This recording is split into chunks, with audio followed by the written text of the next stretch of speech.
বোধ যখন ক্রোধ মানে কি? খুবই সহজ। যখন আপনার বোধ আসবে, আপনি বুঝতে পারবেন, তখন আপনি এই সকল অন্যায়ের বিরুদ্ধে ক্রোধান্বিত হবেন এবং বোধ থেকেই ক্রোধের জন্ম। ক্রোধ থেকে আপনারা সবাই এক হয়ে অন্যায়টাকে রোধ করতে পারবেন। কারণ অন্যায় যদি রোধ না করেন, এইভাবে তো দেশ চলবে না। কত দিয়ে আপনি চালাবেন? আপনার পরবর্তী প্রজন্ম কোন জায়গায় রেখে যাবেন? তারা কি করবে? এই বাচ্চাগুলোকে আপনারা কীরকম সমাজে রেখে যাচ্ছেন? মনে করেন আজকে থেকে প্রায় 4000 বছর আগে গৌতম বুদ্ধ, একটা রাজার ছেলে সিদ্ধার্থ, উনি কি করলেন? উনার বোধ এলো যে কি উনি বোধিপ্রাপ্ত হলেন বোধিবৃক্ষের নিচে বসে। উনার তখন মনে হলো কি একটা সমাজে মানুষ এইভাবে জন্মাবে, একসময় মারা যাবে, তো সমাজের জন্য কিছু করবে না? গৌতম বুদ্ধ 5টা বাণী দিয়ে গেলেন মানুষের জীবন সুন্দর করে বাঁচার জন্য। এটাকে বলে পঞ্চশীলা, ওদের বৌদ্ধ ধর্মগ্রন্থে বলা হয়। 1 হচ্ছে মিথ্যা কথা বলো না, 2 চুরি করো না, 3 প্রাণী হত্যা করো না, 4 ব্যভিচার করো না, 5 মদ্যপান করো না। আর চুরি করো না, এটা তো আপনি সহজেই বুঝতে পারেন। প্রাণী হত্যা করো না, সেইটাও আপনি বুঝতে পারেন। ব্যভিচারটাও আপনি বুঝতে পারেন যে আপনি যদি বিবাহিত ভদ্রলোক হন, তাহলে অন্যায়ভাবে এদিক সেদিক কারোর সাথে দৈহিক মিলনে যাবেন না, তাকে বলে ব্যভিচার বলা হয়। আর মিথ্যা কথা বলো না, সেটা তো আপনি সহজেই বুঝতেই পারছেন। আর মদ্যপান করো না, মানে মদ খেও না, তো জানা কথা। এই 5টা জিনিস উনি 4000 বছর আগে বলে গেছেন যে তোমরা এগুলো পালন করো, তবেই তোমাদের সমাজ, তোমাদের জীবন সুন্দর হবে। তাহলে চিন্তা করে দেখেন, 4000 বছর আগে একটা লোক যেই কথা উপলব্ধি করেছে, যেই বোধ হয়েছে ওনার, সেইটা আপনারা আজকে ভুলে যাচ্ছেন। এখন তো 2025 সাল, আপনাদের কত উন্নত হওয়ার কথা। 4000 বছর আগের একটা লোক যেই বোধ প্রাপ্ত হয়েছিল, সেই বোধ থেকে আপনারা আরো উন্নততর বোধে যাওয়ার কথা। তা না করে আপনারা আরো নিম্নগামী চলে যাচ্ছেন।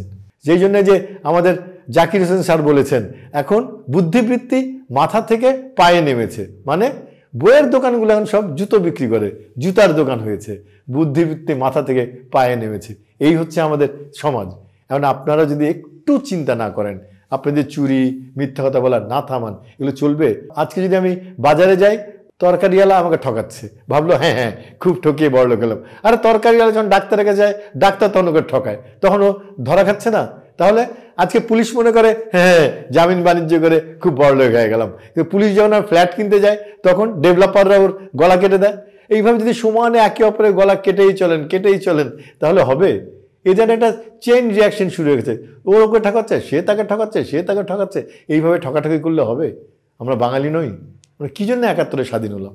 আজকে দেশ স্বাধীন হয়েছে বলে আপনি দেখেন মেট্রো রেল চলছেন, আজকে আপনি এত বড় বড় হাইওয়ে করেছেন, বিল্ডিং করেছেন। আজকে বাঙালি প্রাইভেট প্লেনে ঘুরে, ভাবতে পারেন?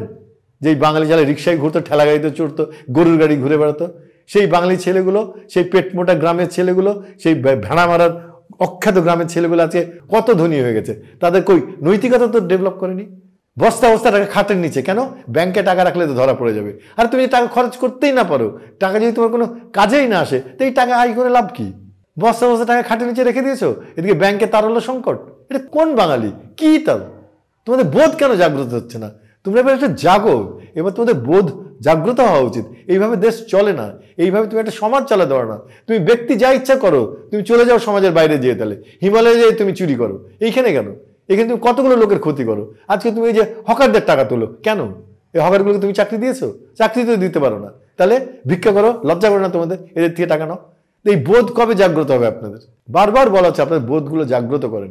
4000 বছর আগে সিদ্ধার্থ, একটা রাজার ছেলে, সে তার রাজত্ব ছেড়ে দিয়ে মাটিতে নেমে গেল। সে মানুষের জীবনের পথ নির্দেশনা জন্য এগিয়ে এলো।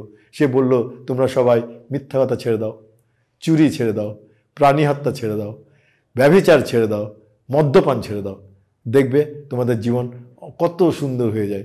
তাহলে এখন দেখুন, এই যে গৌতম বুদ্ধ বলে গেলেন, আমরা যে সবাই বলি বুদ্ধং শরণং গচ্ছামি, সংঘং শরণং গচ্ছামি, ধর্মং শরণং গচ্ছামি, এগুলো তো ওনারা মানুষের উপকারের জন্যই বলেছে। আজীবন ধর্ম এসেছে মানুষের উপকারের জন্য। এখন আপনি কি করছেন? ধর্মের নামে চাঁদা তোলেন। কেন? ধর্মের নামে রাজনীতি হয়? এগুলো চলে? বলেন। এবার প্লিজ আপনাদের বোধকে জাগ্রত করুন, আপনাদের বোধকে জাগ্রত করুন।